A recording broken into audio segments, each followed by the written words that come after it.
Hello friends, welcome to my channel study with श्रुति।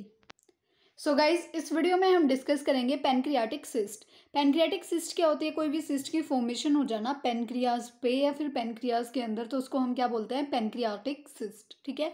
तो small buildup of fluid on और in the pancreas, यानी कि वो pancreas के ऊपर भी हो सकती है और पैनक्रियाज के अंदर भी हो सकता है, तो उसको क्या हम कहते हैं? पैनक्रियाटिक सिस्ट कहते हैं।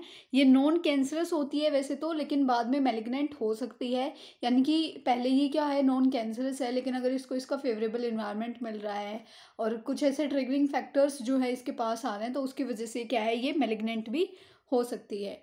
उसके बाद हम बात करते हैं इसके टाइप्स की। तो सबसे पहले आता है इसमें सीरस सिस्ट एडिनोमास। यानी कि सीरस सिस्ट एडिनोमास में क्या होता है, ये बिनाइन सिस्ट होती है, प्रेजेंट होती है या तो बॉडी में या फिर जो टेल होती है पैनक्रियाज की वहाँ पे, और उन वुमेन्स में देखने को मिलती है जो 60 से ऊपर होती है, जिनकी ये 60 अबोव होती है, उनमें ये ज़्यादा देखने को मिलती है। ठीक है।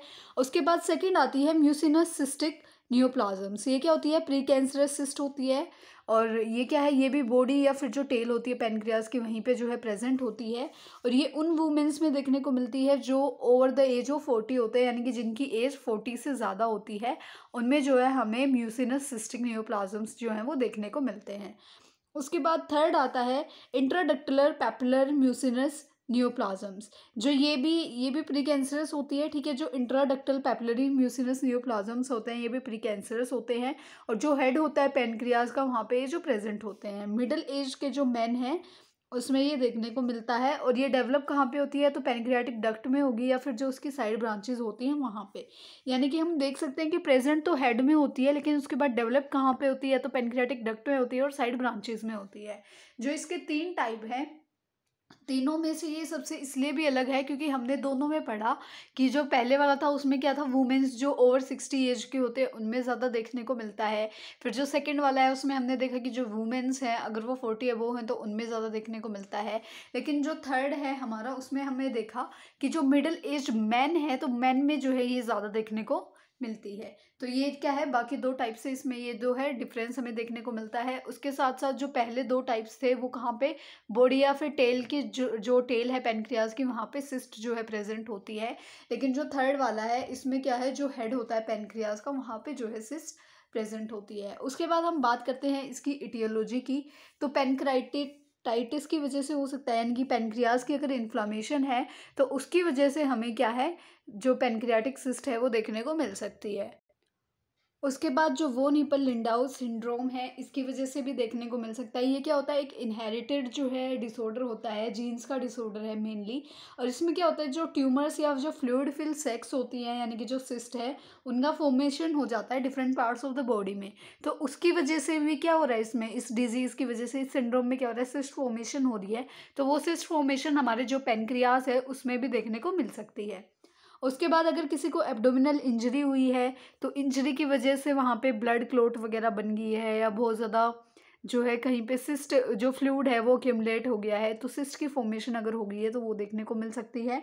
गोल स्टोन्स की वजह से हो सकता है। उसके बाद अगर कोई एक्सेसिव अल्कोहल कंजप्शन कर रहा है तो उसकी वजह से भी हमें क्या है, पैनक्रियाटिक सिस्ट जो है वो देखने को मिल सकती है। फिर हम बात करते हैं रिस्क फैक्टर की।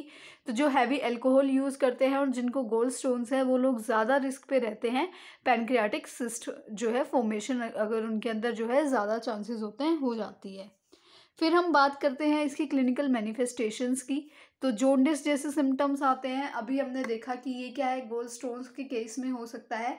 तो अगर गोल स्टोन अगर वहाँ पे बन गया है, और जो लीवर है और जो पैनक्रियाटिक है वहाँ पे जो है बिलीरुबिन का जो होता है मेटाबॉलिज्म वगैरह वो अच्छे से नहीं हो पा रहा है, तो जॉन्डिस देखने को मिलता है।